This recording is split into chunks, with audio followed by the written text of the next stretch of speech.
All right, so when we're talking about this next generation internet trend, there's a lot of different industries that fall under this category. Yes.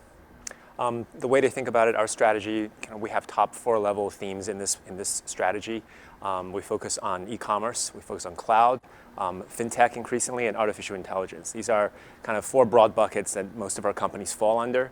And each of these are multi-$100 billion industries and at different levels of maturity. In this strategy, we're basically trying to help investors discover what is the next wave of the internet.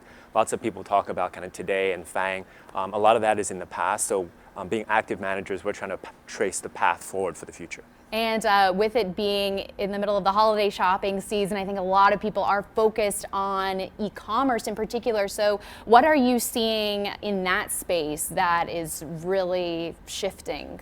E-commerce is such an enduring theme, right? It was one of the first technologies and business models that actually worked for the internet. Amazon's probably the only company of that era that is still mega successful today. So we remain to have Amazon in the portfolio, but when we look at it, the strategies and the way the companies are acquiring customers and the way they monetize is much more different today than it was. And one area that's so obvious is China.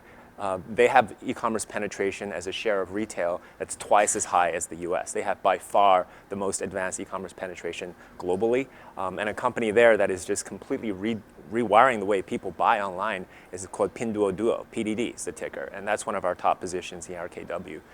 Just to give you context, Pinduoduo is doubling its revenues every year. Last quarter, it reported more than 100% revenue growth at a $3.6 billion revenue base. That's simply unheard of. You can have fast growth or high revenues, but very rarely do you have both.